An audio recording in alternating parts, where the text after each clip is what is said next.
Today on Locked On Red Wings, was Montreal's playoff appearance a flash in the pan? How much will losing Mitch Marner affect the Toronto Maple Leafs? We try to predict the outcome of the Atlantic Division in this upcoming year.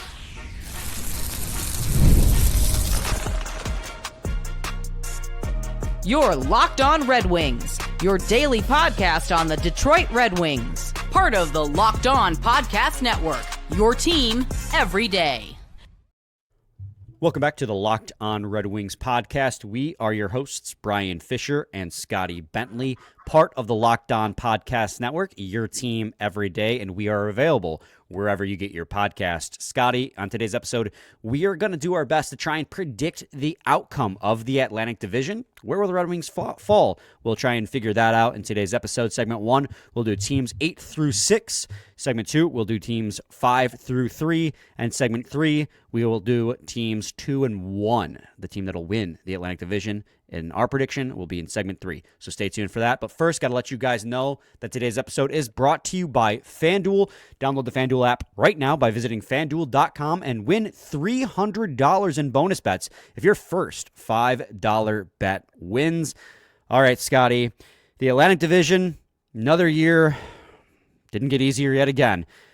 Scotty, who do you have finishing dead last in the Atlantic Division in the 25-26 season? Who do we have? That's right, because we figured this out. This is a... Yeah. Who's a brain trust situation. I think that in general, there is two teams that really fall into the running for this spot.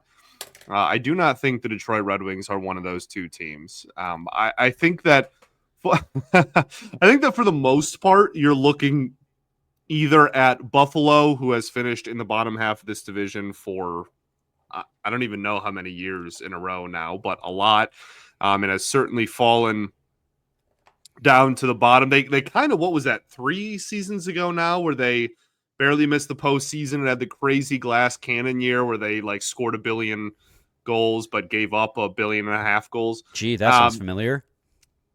Yeah, it does. So I think that they're going to continue to be in the running, but they have some nice young pieces. The team that I ultimately have in last place, and this is we ultimately have in last place, how the mighty have fallen, is the Boston Bruins. And I think when trying to figure out between those two teams who we're going to have in last versus who we're going to have in 7th, you're ultimately splitting hairs. And I think at the end of the day, Boston is just in a situation that I think by the trade deadline, they could be in full teardown rebuild mode. And if that is the case, then they are going to sell significantly more, presumably at least, than Buffalo will. Buffalo's core young pieces are not going anywhere this season at a minimum. Even if they sell off, the expiring deals and whatever, if they're out of it, they'll play, light sell mode there at the deadline. But I think this could be a season where Boston, tries to hang around in the first half and then really just the wheels completely fall off post deadline and maybe even just post Olympic break. And so ultimately we have them in 8th. Yeah. And it's weird too, because what I would be doing if I was the Boston Bruins versus what I think they're going to do is two different things here. But it's it's something that a lot of teams are doing. When their windows close, we saw the Red Wings do it. We see Pittsburgh doing it right now too, right? Ultimately, I do think they will sell off Raquel, Rust, and Carlson. But right now, they're going into the year. They're saying, hey, we're going to F around and find out where we are at the trade deadline. And I think Boston's in that kind of similar situation. Do I think that they're going to be in it? No. I think they're going to be a pretty middle-of-the-pack team, and I think it would behoove them by the trade deadline to offload whatever they can, because if you want to capitalize on David Pasternak's and Jeremy Swayman and Charlie McAvoy's prime, it actually is better for you to try and get Gavin McKenna, because that's just the type of player he is. So I just... But at the same time, look at the acquisition they made. They re-signed Henry Yokoharu. They got Tanner Jeannot. This is not that Yokoharu is a heavy hitter guy, but they signed guys to not short deals this offseason. They were trying to stay relevant this offseason. So I think they're gonna try and be in that mix, and they have some really good players that if they're at their peak can carry them to the deadline in the race with Charlie McAvoy, who's really good, Jeremy Swayman, who had a bad year last year, but I think is fully capable of bouncing back, and of course David Pastrnak, who can go supernova and score 100-plus points. I think that they're capable of hanging around, but by the trade deadline, I think that they're going to look at the situation, and look at who's available at number 1 overall potentially, and say, we got to sell off, because if we're going to keep Pastrnak for another, how many years is left? 7 for him, because he just signed it. He's got it's 5 years. He's got 5 more seasons on his contract, and if you're committed to trying to win with him on your team, you actually need Gavin McKenna, and you need to bottom out this season. They need to retool rather than rebuild. I mean, they need to rebuild, but just how they're going to view it. So I agree. 8. Buffalo is next at 7. This is a team every single year we look at the roster and say there's so much scoring on this roster that they should be able to so much climb only higher more over the last year and a half or so, man. Like, as Power's gotten established, like this is a potential to be such a high powered. Well, I don't want to get ahead of myself and be like, it's going to, should be one of the best offenses in the league or whatever, but there are a lot of players on this team that are offensive minded, and that when they play together can produce. And as we've seen over the years, produce in a hurry. Like, they're a team that can, put up 3 goals in a period on you if you're not careful. The problem is just the back end, that blue line that is so good at producing offense is pretty terrible at preventing goals against, and they haven't had a goalie in however many years. So yeah, and their backup this season is Alex Line, and I don't believe, let me double check on that, but I don't believe Ukko-Pekka Luukkonen had a particularly great season, but I could be wrong. Yeah, 887 save percentage last year. So I just remember 2 years ago he showed some flashes, and I couldn't remember which season that was. But like, they have, they got Bowen Byram, who has been talked about maybe getting moved because he's not getting the special teams time he wants. They got Owen Power, they got Rasmus Dahlin, they got Tage Thompson, obviously, who's electric goal. I love watching him play hockey, man. Huge guy who can skate, who can stick handle, and can score. Like, obviously, losing Cousins left a really bad taste in their mouth. Bringing Norris in, I think Cousins has a higher ceiling than Norris, so I think that's a net negative for them. They're just a team that is in forever, I'll believe it when I see it territory. And until they prove it, I can't put them higher than the Red Wings, who have finished above them for 2 straight seasons now. So I think that is Buffalo's going to be right there at 7. They're going to continue to score a lot of goals, and when they're not scoring a lot of goals, they're going to get scored on a lot. Sure. Scotty, this is where it gets to become a little bit of a bummer. We have the Detroit Red Wings at 6th in the division, and I want to preface this with, this does not mean I think they're substantially worse than Ottawa or Montreal. I think they're still in the same tier as those two teams. But if to use what I just said about Buffalo with Detroit, it is, I'll believe it when I see it. Both Montreal and Ottawa have now proven it, and we'll talk about them in segment 2. Detroit has yet to prove it. So while I believe they're still in that territory with those teams, that tier, Detroit does not have the luxury of having proved it. And I think they have a lot of nice pieces, but they also have a lot of missing pieces as well, notably in the defensive department. Honestly, like, this really does just... It all comes back to consistency and producing up to expectation, right? Like, I genuinely believe that if you took the top 6 on the wings, the top pair, and the goaltending room, and you put them in a handful of other teams, or a large percentage of other teams in the league, that people would look at and be like, wow, like, this is a young, fun team with a pretty bright future. It's just the Wings have just continuously fallen short, and they collapse at the same time every single year. It's now 3 seasons in a row. They've completely fallen apart at the same time. I think, to your point, if we're saying these things about Buffalo where it's like, oh, we got to see it to believe it. And even with Ottawa before last year, we would always come on here and be like, oh, we keep hearing about how Ottawa's great, but we're not going to actually, like predict that or take that seriously until it actually happens. And then obviously now they proved that they are a playoff caliber team.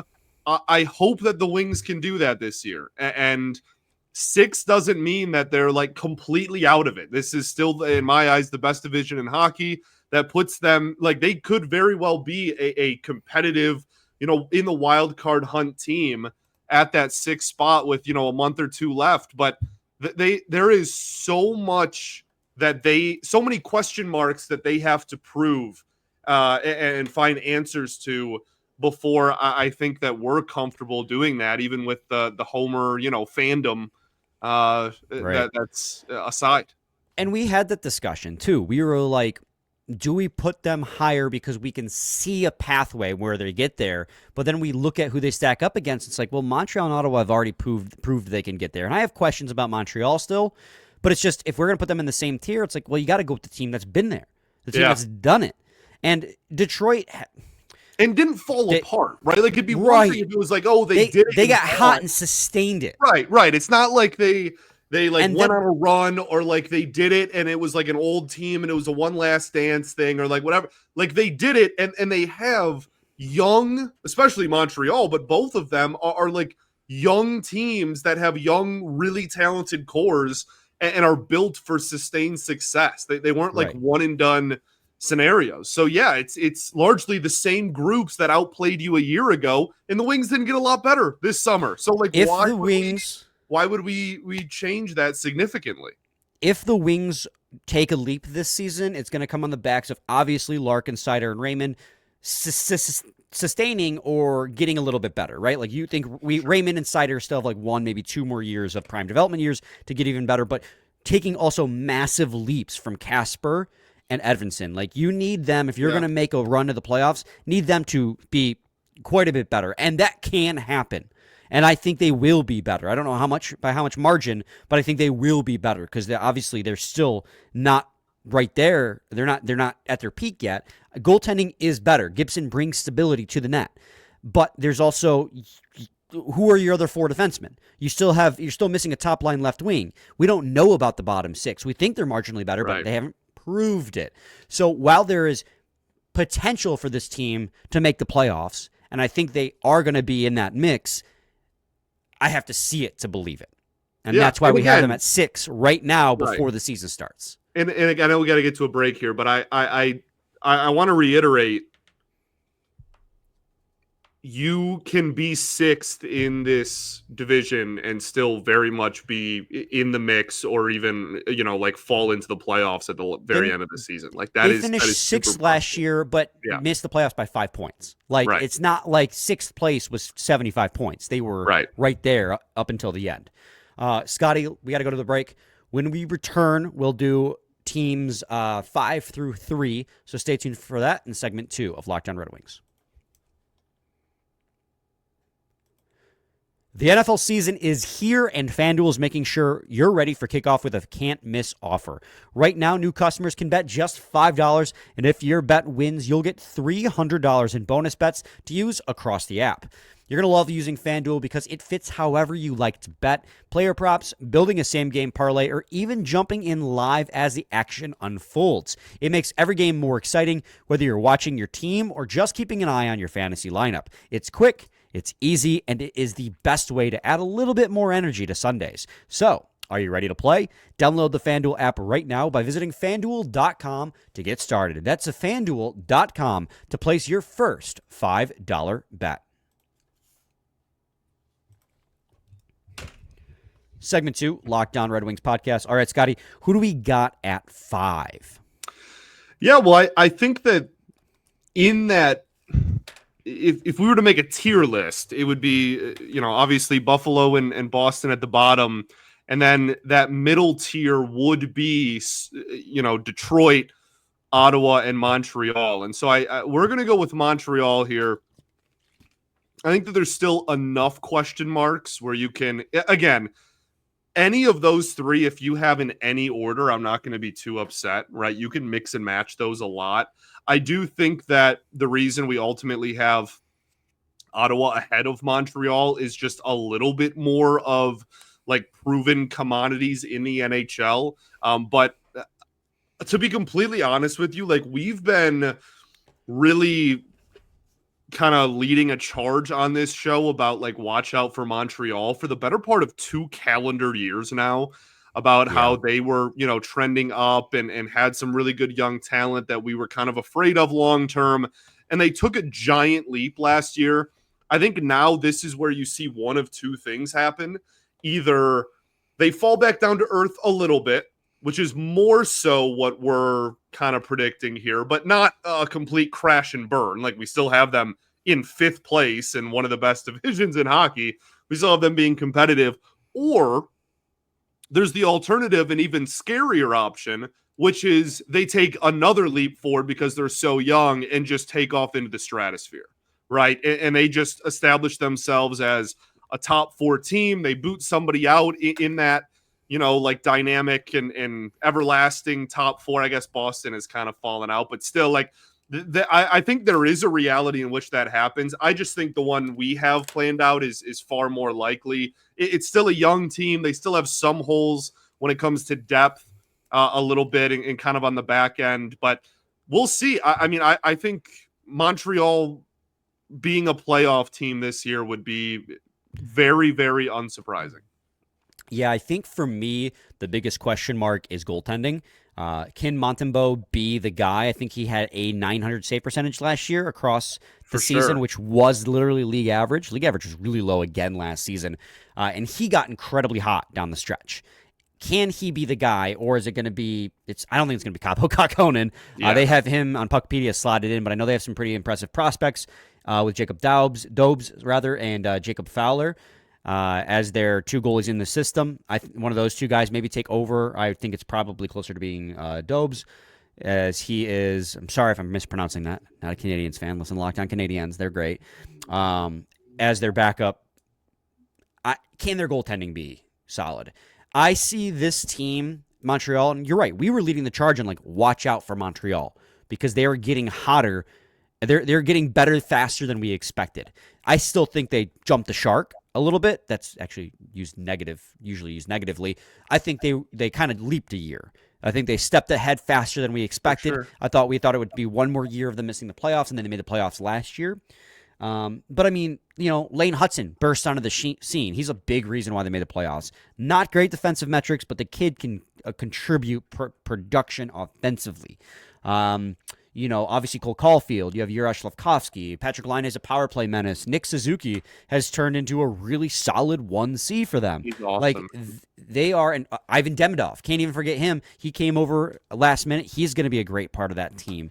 This is a roster that, while I think has the potential to slide back, also has the potential to be just as good, especially after the adds of Noah Dobson, Zachary Bolduc, 2 huge additions for the Montreal Canadiens. They're one of the few teams this offseason who made their roster better, through free agency, through trade. There's not a lot of teams that can say they did, and they're one of the few that did, to kind of bolster that, to make sure it wasn't a flash in the pan. So while I do think regression is possible, they also did some work to make sure that didn't happen.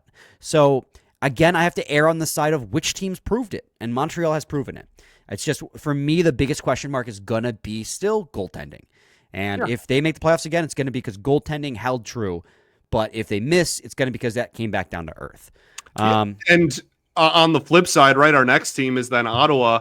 And I think that they proved down the stretch that they do not have very many questions about goaltending after signing, after giving out a large sum of money to try to seal up their back end and in between the pipes for them.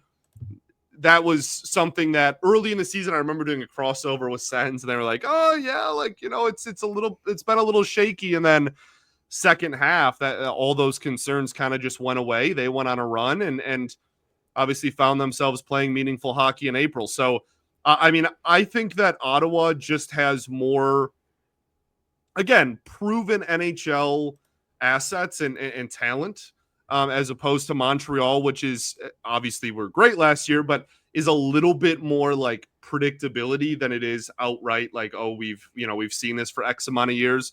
And then on top of that, Ottawa's still young and can. I mean, a lot of those guys are entering what most people call their prime years. So, yeah, I mean, I think Ottawa's going to be right in the mix there, kind of pushing for a playoff spot, if not just outright kind of taking control of one again. Yeah, the biggest reason they finally made the playoffs last year is because they answered that question in net. They went out, and again, the teams making the bold moves tend to reap the rewards. There are obviously times where that doesn't happen. It doesn't work out, but Linus Ullmark is exactly what the team needed. Started the season slow, but was the guy for them. And then every other piece kind of fell in place for them. I know Tim Stützle had a slightly down year, but was still solid. Brady Tkachuk's a really good player. Jake Sanderson broke out. Jake Sanderson had a phenomenal year last year. As much as Red Wings fans hate to admit it, Jake Sanderson had a great year for them. So, I mean, this is a team that has proven it and is pretty solid up and down the lineup. Why wouldn't we have them at fifth? Honestly, they're a player to crack the top three, honestly. I do think that they are a threat to crack with that. We talk about how the Ottawa Senators, Montreal Canadiens, and the Detroit Red Wings are in the same tier. Well, Ottawa might this year prove they are in the tier above. Like, this may be the year they break the top three, but we'll see. Scotty, we got to head to a quick break. Do you have any final thoughts or additions before we go that direction? No. Let's get to this top half. All right, segment 3 coming up.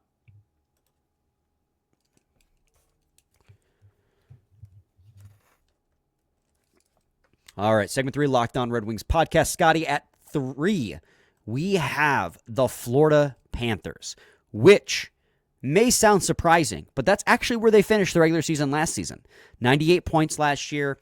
They've gone to 3 straight Stanley Cup finals. Stanley Cup hangover is very much a thing, and they've obviously lost Matthew Tkachuk until at least after the new year, I believe. So, hey, he's got to be back for the Olympics. All right, let's to get another season-ending injury. Let's get healthy there, bud. All right, right.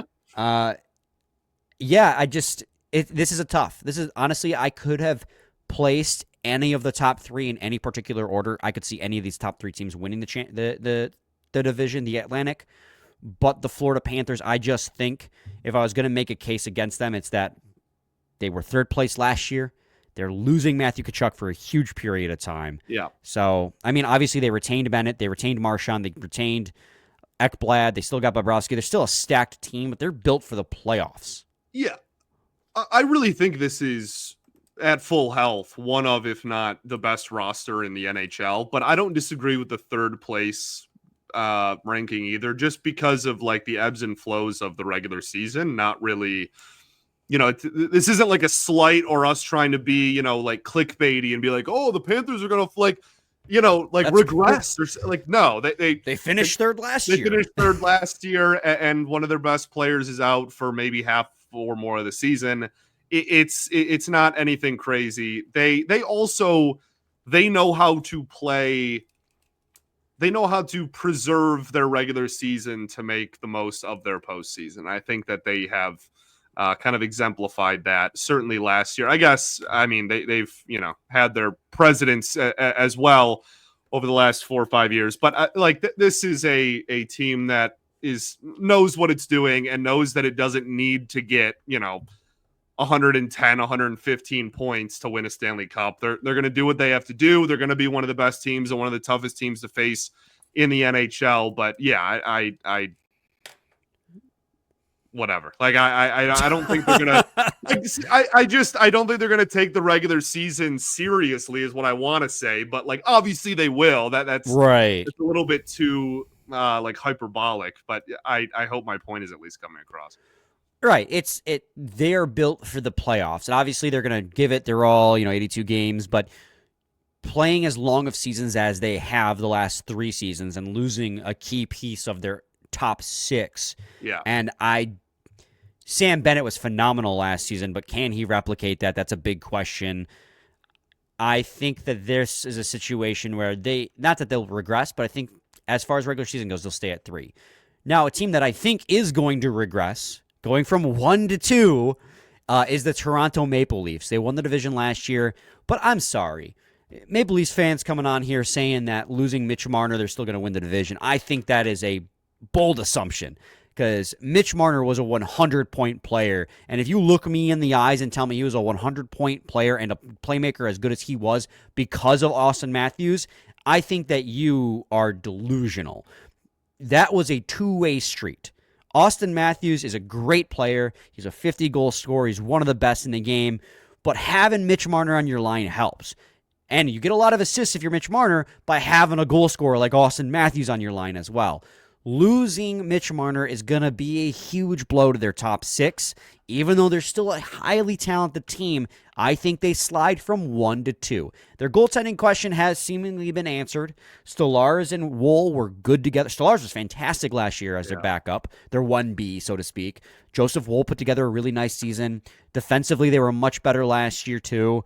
But I think losing Marner's going to have an impact. Now, again, I'm not saying they're going to finish 6th. I'm saying they're dropping from 1 to 2. Right. But losing Marner's it's gonna hurt them a little bit. And so I have them at 2. We have them at 2. Yeah, and obviously I agree. I think the only thing I want to add is just, if you're splitting hairs between 2 and 3, like you did a great job of laying out the difference between 1 and 2. If you're splitting hairs between 2 and 3, like Toronto is just such a great regular season team. Like they will, and that's not even supposed to be like a jab about the playoffs. Like I would kill for the Wings to be the team that can make the playoffs and then get, embarrassed every year. Like they at least get there.